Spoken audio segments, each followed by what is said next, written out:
Hi, everyone, and welcome to Payload's webinar on tactically responsive space, the case for launch and commercial PNT, or position navigation and timing, presented by iRocket Technologies. My name is Mo Islam, the co-founder of Payload, the leading digital media company in the space industry. We operate a daily newsletter, 2 weekly newsletters on policy and science, a weekly podcast, and a growing event series. You can sign up and find out more at www.payloadspace.com.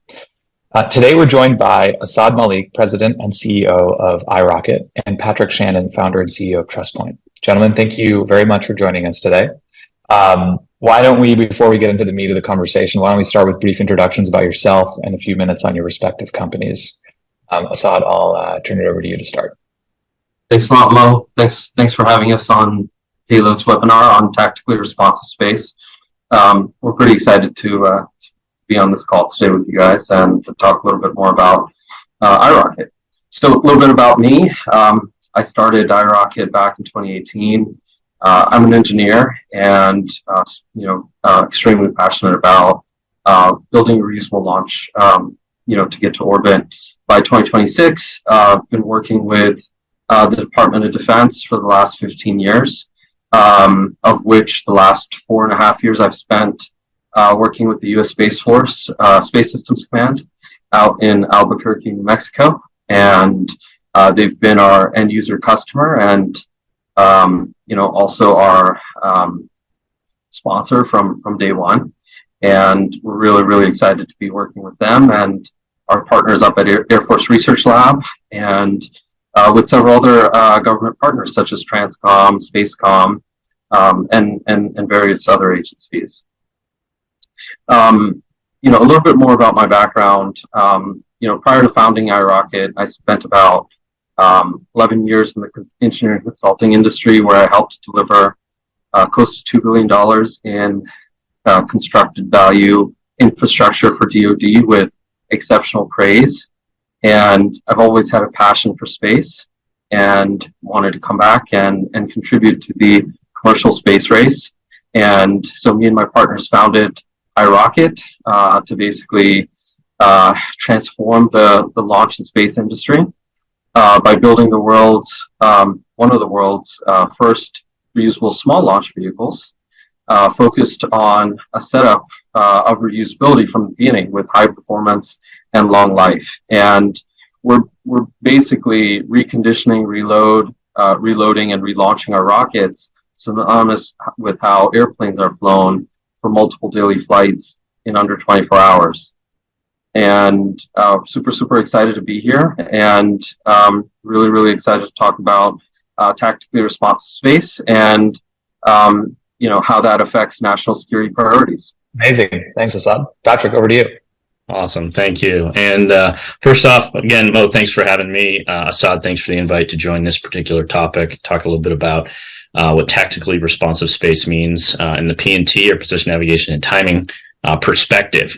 30 seconds on my background. So I've been in the aerospace industry since graduating college. Started off working more military and IC type programs on the classified side, but also looking at for my first employer, Orbital Sciences, different ways to commercialize government business models.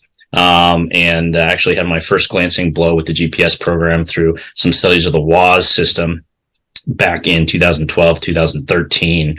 But being at Orbital, one of the earliest kind of commercial space companies, which came about, I guess they were founded in 1982 or 1983. I got a great sense for how commercial could help the DoD, the IC and our allies, but also then pursue commercial businesses. So that started early, planted some seeds early for me in my career. I did a bunch of technical work there, but then eventually moved over to the business side of the house, doing some financial planning, mergers and acquisitions, and a few other things. I had a great time there, and then departed just as they were merging with ATK, and have spent the better part of the last 10 years kind of in the new space world, fully commercial, mostly startups, if not small companies, both on the East Coast and then for the last 7 years here on the West Coast. Working initially as a consultant for some startups, space startups here in Silicon Valley, and then joining one company, Astro Digital, for a couple of years to help them implement their satellite as a service or mission as a service offering, where you do full turnkey satellite missions for customers.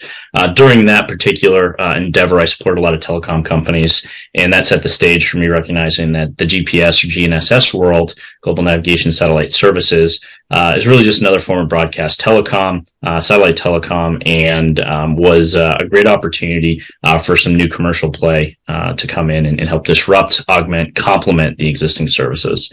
So that's my personal background, technical, regulatory, as well as financial and business. But as far as TrustPoint goes, TrustPoint is a VC-backed company that is developing a fully commercial, complementary GNSS system. It's essentially GPS-like system and service, but in low Earth orbit, leveraging microsatellites, COTS parts, and we'll be broadcasting new ranging signals similar to GPS, but at a different frequency set, all with an eye towards improving upon accuracy, performance on a few other metrics, security and availability. And of course, GPS is super critical to the world as we know it, our daily life, global economy, and we have an eye towards supporting applications like autonomous navigation, critical infrastructure, national security, and we think there's a few other things further down the line as well. So again, thanks for having me. Looking forward to the discussion. Great. Thank you both. I wanted to level set for a second. So reason why we're here and why we're having this conversation, right? Space is a warfighting domain. We're now in an era where the U.S. Space Force's budget is larger than NASA's. I find most people find that stat surprising, but it's true. Both of your businesses are supporting tactically responsive space capabilities. So let's just start off like really quickly with some definition. What does that mean? What is tactically responsive space? I'll let either of you guys start. Yeah, I can jump right in. For me, tactically responsive space is about being quick and agile and flexible. It's not big, long programs that take years to plan and execute. It's about coming up with a requirement or identifying an opportunity and being able to execute on it in preferably, days, if not weeks or months in the long term. That might be okay too. But it's really about quick turns, about responsiveness in the sense of that word. I think that's my take. Asad, thoughts further? Yeah, absolutely. So from our perspective, we think that, in order to support the Department of Defense and national security priorities, with respect to launch vehicles and getting satellites up to low Earth orbit, it's all about agility and cost and time savings. And, we don't believe that the problem is to launch once or twice, but it's about operational tempo. If our assets are defeated in space, that means a constellation's been taken out. And we don't just have to reconstitute one satellite. We have to reestablish hundreds of satellites in a network that have been lost. And we need to do it in a really, really, quick manner. And DoD needs to establish a system where they can rapidly launch and deploy many, many satellites in a short time frame. And so we want to build reusable systems in order, to be able to support that. So I want to dig in on both the launch side of tactically responsive space and also the satellite side. But before we jump in to that in more specificity, can we talk about first? Can we talk a second for why tactically responsive space is a thing that is now very common in vernacular for the space industry? So I think it's a thing, at least from the PNT perspective, because the domain that we operate these systems in has a lot more threats, and we need to be able to respond to those in a tactical time frame. So from the PNT side, we might have a signal that's coming down, or a spacecraft architecture that's been deployed that's providing a service that works today and won't work tomorrow, and we need to be able to flex that service on orbit within hours potentially, or be able to say, hey, we can't flex enough with the current system we have on orbit. We need to replace it really quickly. And that's where, I guess that's the interface between what TrustPoint's doing, what iRocket's doing. So it's really about flexing to those requirements that are out there, at least from the DoD perspective. Yeah, I agree. I think what we want to do is we want to try to get a lot of these constellations up there as quickly as we possibly can, whether it's GPS satellites, or it's national security recon satellites, or others that DoD is using for certain purposes, for national security defense. Right. Now, a term that's used pretty commonly with tactically responsive space is this idea of resilience. Let's talk about that for a second. What is resilience? What does that mean, and why is that a focus item for tactically responsive space? Asad, let's start with you. Oh, okay. Well, space resiliency for launch vehicles. For us, we live in a world where most launch companies expend their launch vehicles, and they build, multi-million-dollar upper stages and vehicles, and all of this expensive hardware is built and used one time, and then that's it. And then you lose the assets at the end of the day, right? And hopefully you get the satellites up there. But what's happened over the course of the last 5 to 7 years is satellites have become smaller. We've moved away from building these really, really large, bus size, $billion, satellite constellations. And we're now building these much, much smaller constellations that are now as small as, French toast. And you have kids in high school and universities building them. And so now there's a supply constrained market where we're seeing that there's more satellites than there are launch providers. And so what we want to do is we want to try to create a system where we can try to get, a lot of these satellites up there within a 24-hour window, right? And so how do we do that? And so what we need to do is we need to reuse the hardware that we're building. And so one of the things that iRocket is working on is we're working on building a reusable engine from ground up. And so we've selected a really interesting cycle for our engine, and we're using the cleanest propellants, LOX methane, and also hydrogen. And, this is going to help us get to, reuse our vehicle 20 times, 100 times, and then ultimately more than that once we, are able to use certain alloys in conjunction with our designs. And that's going to help us maximize the amount of payload that we get into orbit, and also help bring the cost down from where it's costing thousands of dollars per kilogram to essentially hundreds of dollars per kilogram, resulting in huge cost savings and rapid deployment capabilities for national security customers and also the commercial industry. Yeah. I'll piggyback on that quickly, because once that vision is achieved by iRocket, we have a small vehicle that can go to a lot of different places, right? And folks that might be listening to the webinar are like, hey, hasn't SpaceX already done the reusability thing? And the answer is yes, but it's with a fairly large rocket, and as they move to Starship, it's going to get even bigger. And while those vehicles might be able to fly fairly often, what we don't have is slightly more customized launch opportunities going to different orbits at different times, different inclinations. They're not schedule constrained by one of the other 500 payloads on the vehicle. And it's that small launch capability that actually becomes very, very valuable in a responsive situation, especially for a constellation that's supporting position navigation and timing. The way we talk about resilience internal to TrustPoint, there's kind of like three pillars or three legs of the stool. Responsiveness is the first one, right? That's the word of the day today.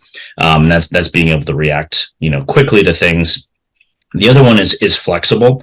And so it's not just being able to respond, go left or go right away in kind of short time frames. It's also being able to choose a variety of paths forward relatively quickly, right? And a small launch vehicle does that. You can go to a polar orbit or any inclination between that and equatorial. You could go retrograde, and you don't need to convince a lot of parties or other co-passengers to come along and help fund it, which is pretty interesting. So responsive, flexible. And then the other thing that pertains to our architecture, and I think actually there's some ground implications here for iRocket as well, but it's graceful degradation. And this is a term that doesn't get thrown around quite as much as it perhaps should, because it's really elegant. And when you start talking about big, sophisticated, aerospace systems, right, we're of course trying to simplify those and make them easy. But we want graceful degradation because if we do get attacked, or there is an issue, or there's a concern, or even a change in market where existing infrastructure, an enterprise can't immediately serve all those needs, we want to be able to gracefully transition in and out of capability. For a satellite constellation, it would be something like having a satellite malfunction, a cyber attack, kinetic ASAT attack, or even a stalled launch opportunity. How does that affect your system, right? And you don't want this all or none type situation. An all or none situation would be like, hey, if you have a constellation of 50 spacecraft and one of them isn't there, instead of getting 49 out of 50 worth of that capability, 98% of your capability, you get nothing. That's an all or nothing type situation. You don't want those step functions. You want capability that if you have 100 satellites and one goes down, you have something that's 99% as good. If 2 or 3 go down, you got something that's 95, 96% as good. And that graceful degradation becomes important because there's still a lot of unknowns, both with regards to what our adversaries are doing, or with regards to our own technologies. And we're constantly operating on the bleeding edge, trying to move stuff in, new technologies, new capabilities, new operational ConOps. And as you do that, you come up against unknowns, and having a system that is resilient to those unknowns, and when they surface, you only suffer a small setback, where the rest of the system goes on, is really important for system design. For us, there's another term that kind of goes hand in hand with graceful degradation, and that's nodal independence. And so TrustPoint is building a constellation, microsatellites, about 10 kilograms, and we're trying to build them so they operate independent, as independent entities. There's no intention of them talking to other satellites in their vicinity. We're trying to minimize their space to ground links and the requirements to, kind of call home and get updated commands or, updated software. And that level of autonomy at the satellite means that if one of those satellites goes down, almost nothing else in the system is affected. And that nodal independence becomes super important there. That's hard to get in some cases. There's other folks in the industry supporting comm missions or PNT missions that aren't necessarily prioritizing that nodal independence. They're relying heavily on crosslinks or a lot of ground infrastructure to support kind of near persistent support of that spacecraft. And those things won't necessarily allow graceful degradation or kind of a path to where little attacks only affect the system from a little bit. So that's how we look, at least from a resilience standpoint. And I think rapid turnaround time is a real key element to that, and in order to support commercial customers and national security customers.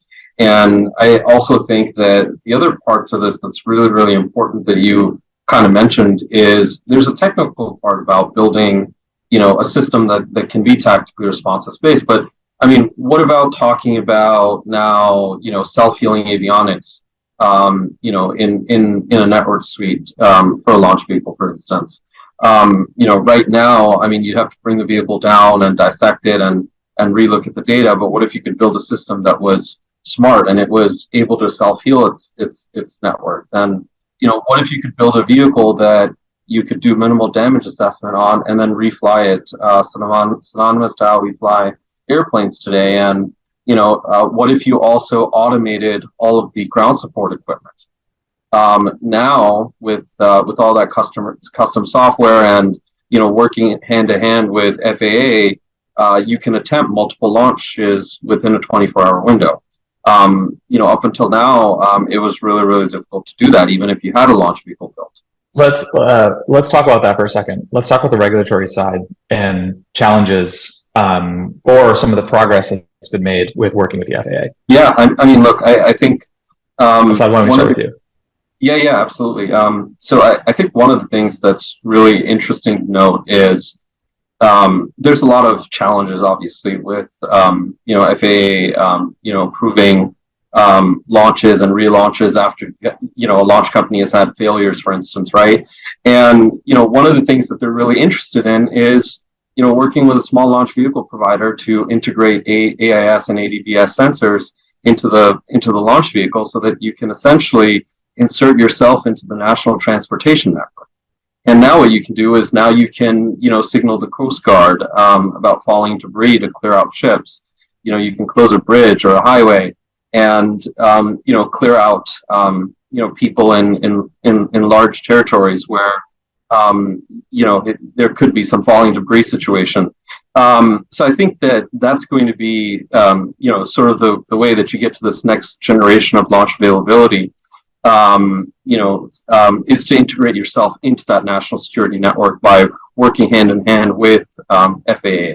My interaction with the FAA TrustPoint is pretty limited from an infrastructure standpoint. We obviously, engage with the spectrum regulatory teams, both U.S. and globally, quite a bit more. However, the FAA does have a pretty important role pre-launch to kind of represent a lot of regulators on your pre-launch reviews, readiness reviews.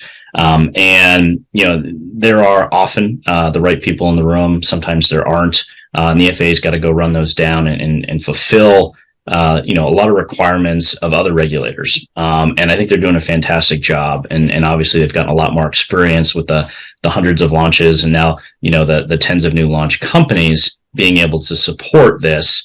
However, there's still, from the regulatory standpoint, separate from the FAA, there's a lot of parties out there that are involved in today's space missions, much more so than ever before. We have a lot more international supply chain. We have a lot more international regulators involved in a U.S. launch, for instance, and it becomes super important for folks to, in the larger, stakeholders set, to all be on the same page. And to be responsive, because we also have changing regulations, right? The jobs of the regulators is not easy. They have both written rules, long-term plans, they have policies, they have even treaties that they have to support. A lot of folks are aware of what the FAA does for a launch. You also have the FCC playing a role. You also have the U.S. State Department playing a role. And all these things come down, to a large set of approvals pre-launch, and it's a non-trivial task. And if we want responsive launch, right, to support responsive space applications, we need to build a little bit more towards that responsive regulatory environment as well. And we're obviously leaning in that direction, right? This isn't new, but automated regulatory processes, automated approvals, taking those approvals and moving to an operational position, like Asad mentioned, inserting yourself in the kind of the national airspace or the maritime domain through some of these other systems in an automated fashion becomes super valuable and maybe necessary for us to get to a cadence that's supports this long run, right? When an aircraft takes off from a commercial airport, right, obviously there's air traffic control and other things, but it's not going through regulatory approvals per takeoff, right? All of that's kind of incorporated into a system. ADSB is a big part of that. Air traffic control is a part of that. And it would be fantastic and honestly quite clever if you start integrating things like AAS, ADSB, even ATC interactions directly in the launch domain, and then potentially also in the satellite domain to some extent. So it's up and coming, and I think there's a lot of great working groups out there that need to continue pressing on this from all sides to make the progress necessary to get to that vision that we're hoping for. Yeah, and Patrick, you mentioned something earlier that I wanted to expand upon. I mean, also working with supporting different joint operations, I think is really, really important. If you're going to truly be tactically responsive, and that just doesn't mean reconstituting satellites, but now we're also talking about rocket cargo delivery. I mean, take for instance, we're in the middle of two wars right now. There's some talk about the runways in Guam getting bombed. And so, if the runways get bombed and we can't send C-17s in, to deliver, humanitarian assistance or, just supplies and equipment to the warfighter, it's obviously going to jeopardize our position, right? And so you want to be able to work with a lot of the joint operations commands and providing them with, in theater support with point-to-point capabilities.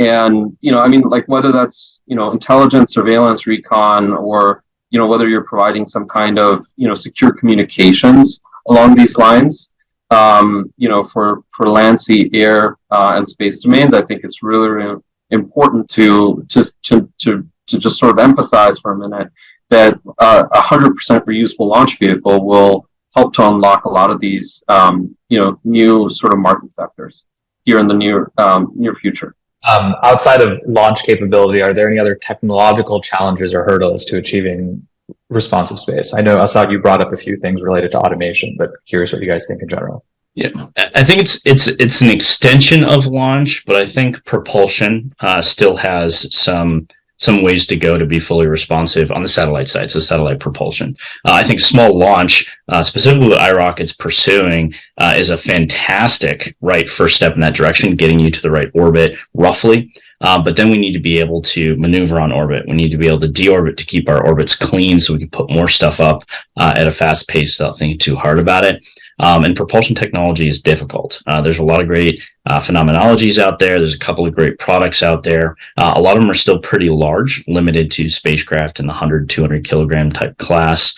And shrinking those down to support a lot of applications that are under 100 kilograms has been a challenge, with a few folks being successful, but now needing to scale. And so I think, there's the extension of the small launch capability, which is directly to satellite propulsion. And that brings, this other topic into play, which is when you want to be responsive, it's not about just getting to space quickly. A lot of people think, hey, once I'm launched, I'm there. But in this day and age, that's not always the case. Once you get to orbit, you still need to get to station. And if you have a large constellation that requires distribution of satellites, you need to phase those satellites out, either in plane or between planes. And that can take time, right? And that can be a concern. If you can do direct inject for a single spacecraft or set of spacecraft to the best possible location, small rockets, of course, are best suited for that in a lot of cases. But if you can't do that, or that's not quite the full capability, then having in-space propulsion would help a lot, and bringing the price down.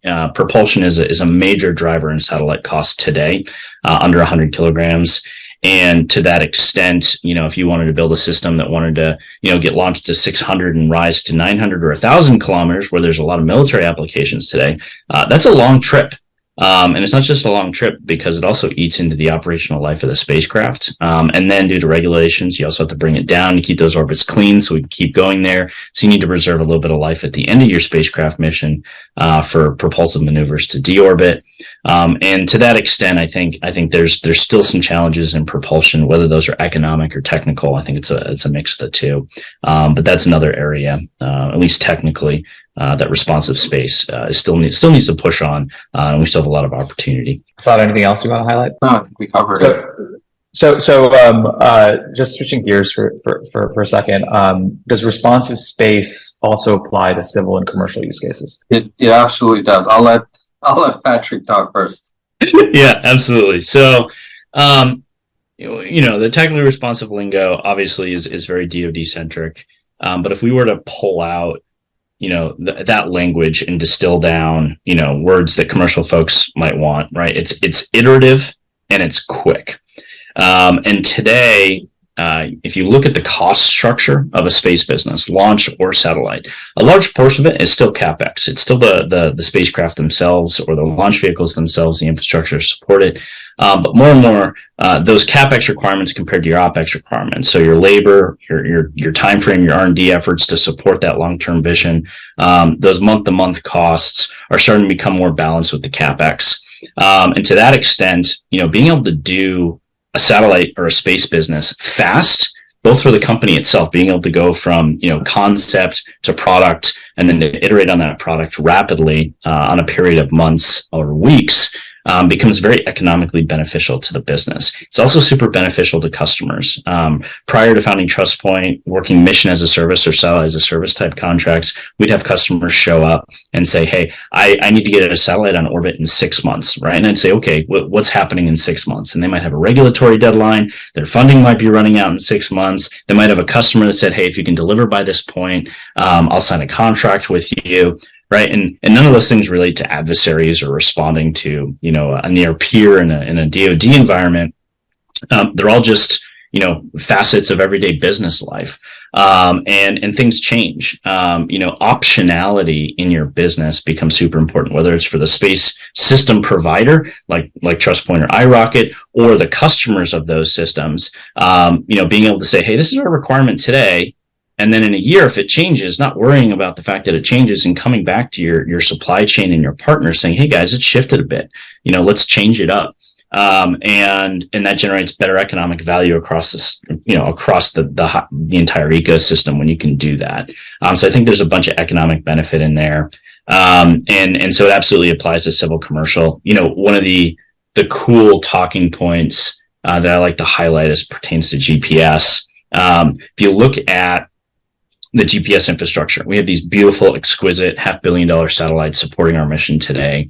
They're built by some fantastic engineers that have been working these projects for decades. They know all the ins and outs, but they only, due to the cost structure and the exquisite nature of the systems, they only really get to update the satellite constellation every 10, 15, or 20 years. And so it takes a long time to go through a design cycle for the GPS system or some of these heritage kind of DoD systems. If you go and you say, hey, let's compare that to something who's been much better at iterating, you can say, well, the mobile cell service has, right? Handsets as well as networks, right? We have satellites in the GPS constellation today that were launched in the 1990s, right? Most of them are kind of in a backup state at the moment, but even the ones launched in the early 2000s, they're primary operational spacecraft. And we're still using them today, 20 years later. Compare that to the mobile cell service we were using back then, right? We're talking about candy bar phones. We're talking about the earliest, Razor flip phones being kind of the new cool tech on the market, 2G networks. Since then, we've gone from 2G to 3G, 3G to 4G, 4G to 5G. We now have many people working on 6G technologies already. And we've gone through roughly one generation of GPS spacecraft. Now, I'm not blaming anyone because what they're trying to do is incredibly difficult. We haven't had the ecosystem to be more iterative. But going through one generation of the GPS spacecraft and 4 or 5 generations of mobile cell service, there's some cool metrics to pull out. On the mobile cell service, data rates have increased by 3 orders of magnitude. Data storage has increased by 4 or 5 orders of magnitude. We have touch screens. We have battery life that's increased by an order of magnitude. And that all comes from that iterative design. And that iterative design is only available to space companies when you have tactically responsive type capabilities, where you can say, hey, I want to launch a satellite next month, learn from it, turn around, do it again a month later. If you can't do that, then you're not able to get those iterations. You have to be able to grab that value. And other markets have done that quite well here on the terrestrial side of things. And with capability, like what TrustPoint's putting together and iRocket are putting together, we're trying to feed that funnel and that virtuous cycle. Yeah. And just to add on to that, I mean, talking a little bit beyond being a strategic current, for our DoD partners and kind of switching gears over to the commercial side for a moment, supporting the Internet of, things customers, like Patrick mentioned, is obviously a really, really important mission, for iRocket. But, we also see that there's other customers out there. For instance, we're seeing biotech and pharmaceutical companies that want to use the microgravity environment for space to synthesize new medications for diabetes research, cancer research. And they want to do this research in microgravity, and they want to be able to bring a lot of that research back. And how do you do that? And so, for us to be able to build a reusable upper stage is going to be a game changer, and that will be able to help bring a lot of that stuff back down. Also, if it's like a deorbited satellite, that's something that we might be able to respond to with respect to space junk in the future. But then you also take a look at this new market that we talked a little bit about with logistics transport. And so the logistics transport, for instance, isn't just for DoD and militaries around the world. I mean, let's take a use case, for instance, with Ukraine and the war in Gaza. I mean, crisis response and humanitarian assistance, beyond the traditional defense, is a real crucial capability that we need to build upon if we're going to be able to provide humanitarian, assistance. And so to be able to, for instance, rapidly deploy, communication navigations resources via satellites, it can help us in aiding disaster relief efforts and coordinate with humanitarian missions and, help a lot of these civilian organizations, in remotely affected areas. And I think that's where we would work with, like TrustPoint, right, for instance, to work on, delivering those capabilities. So if we were to fast forward about 20 years, and let's say we've at that point achieved our current stated goals around tactically responsive space, what do you think the industry looks like? Asad, we can start with you. Well, I mean, I think that, if we can do that in the next 20 years, I mean, things are going to be a lot more different. I think that it's going to be a challenge to get there, in 10 to 20 years. But, I think that there's a lot that needs to come together on the regulatory front as well as building the technology front. And I think there's still some challenges technologically, that we need to overcome, or government hurdles that we need to overcome, whether it's with FAA or with, other regulatory bodies, from a launch perspective. Patrick, what do you think? Yeah, there's absolutely challenges, but assuming we get there in whatever time frame it is, and it could be for some things as soon as a couple of years, most things in the 10 to 15 years, and then some hard things towards 20 years. But I think when we get there, it's going to be a very exciting time. iRocket will be releasing a new model version of their rocket every year, right? It'll be like they have Google and Apple have these big kind of user conferences to announce their new product suite. They're on an annual basis. Aerospace companies will be able to do the same, right? TrustPoint will be launching a new capability once a year to upgrade their constellation ostensibly. We'll be able to deliver new services in the same way that telecom or web services say, hey, we're releasing version 2.0 1 year after 1.0, and here we are giving you 15 new features that we've built in the last year. And I think we'll see that in aerospace. And once you see that in aerospace, you'll see it a lot more in the applications we support as well. Obviously, there's going to be a lot of DoD activity still, but I think within transportation, new forms of transportation will be a lot quicker to deploy, and it'll just be an exciting time because we'll have this refresh, this newness. Hey, we can look towards the next release. I think there's a whole community of people out there that stand by for the next Samsung phone or the next Apple phone. And I think likewise, there will be communities of folks following us and using technologies from the aerospace industry, looking forward to that next formal release. And that annual basis comes from achieving that tactically responsive ecosystem, capabilities, and regulatory environment, all intertwined. Yeah, and I think for us, just to kind of leave it here is, we want to be able to build hundreds of reusable launch vehicles that we can deploy, in under 24 hours, right? And that's the vision that we want to get to, in 20 years, let's say. That'll really change the game, and it'll make today's rockets look like they were the Model T. Yeah, and I'll emphasize one other thing.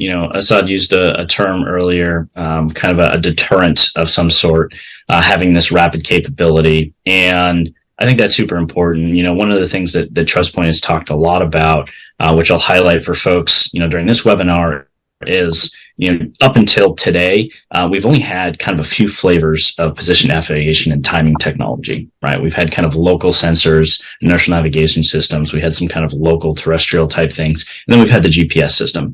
And even within the GPS system and its international counterparts out of Europe, China, and GLONASS, there's not a whole lot of variety in there. There's sort of like the military use channels and the civil use channels, and the civil commercial use channels are really, one size fits most. And that exists partially because, these signals, at least from the GPS constellation, were designed knowing there's a civil commercial community, but not necessarily knowing the extent of the specificity of those applications and some of their requirements. But what TrustPoint sees as, GPS, a stalwart system moving forward, it's not going to go anywhere, but commercial entities like TrustPoint can come in and provide more bespoke capability, right? And there's another aspect of low Earth orbit that's served by small reusable launch vehicles, insofar as a LEO constellation doesn't need to provide the same service to every region of the world. A medium Earth orbit constellation like the GPS system, or some of its international counterparts even have geosynchronous solutions as part of it, really have to provide this broad coverage capability. So everyone, maritime regions, Arctic regions, urban users, agricultural users, all have to use the same service. And in reality, once you're in low Earth orbit, you don't have to do that anymore. So there becomes a specificity where you can go off and really meet a lot of the bespoke requirements with a single system or a single capability. And most important to TrustPoint, as we think about it, is the service we provide over North America can be a little different than what we provide over Europe, can be different than what we provide in the maritime regions, can be different than what we provide as a complement to military operations in Eastern Ukraine or the Asian Pacific. And to that extent, I think that's also part of that 20-year vision where you can kind of call in a request, right? A rapid request for, hey, I need a few changes made to this service for this region, for this time period. And you're able to do that without disrupting the other services in a way that doesn't exist today for GNSS as a whole. So that's just another one. And that's a deterrent, which comes back to Asad's comment. Our ability to respond that rapidly becomes super valuable. So I'm sure we have some prospective investors listening in on the call. Are either of you guys currently raising capital? And if so, or if not, maybe you can share a little bit about your financing plans. Sorry to put you guys on the spot on this one. No worries, Mo. Well, I mean, we are raising capital, but we're not ready to talk about anything in depth. At this point, but for all those interested investors out there, feel free to reach out to us. Yeah, likewise, I wouldn't get into the specifics on a webinar, but we're always engaging investors. There's always different opportunities to invest, whether in one of our more formal rounds or between rounds, either for a specific project or a match against a government contract. And I don't think it's a one-size-fit-all investment environment anymore these days. And so we engage thoroughly and persistently in the investor community and would welcome anyone that wants to learn more about TrustPoint, what we're building, who we're supporting, to reach out and get in touch. We can set up an intro meeting and talk a bit deeper.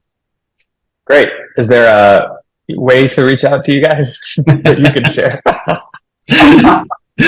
Yeah, mine's super easy. LinkedIn always works. Find Patrick Shannon. Also, my direct email, patrick@trustpointgps.com. And if you just go to our website and submit through our contact form, it'll find its way to me as well. Same thing. I'm easy to find on LinkedIn, and my email is amalik@iRocketUSA.com. Amazing. Well, this has been great. Really appreciate you guys doing this and taking the time to do this. And thank you to the audience for dialing in here. But yeah, this is great. So really appreciate it. This webinar will be recorded, or it has been recorded, so it will be up later, and we'll send it out to everyone to make sure that if they missed anything or weren't able to take notes, that they can look back and listen. Thank you. Fantastic. Thanks a lot, Mark. Thanks for having us. Thanks, Patrick. Cheers. Bye, guys. Appreciate it.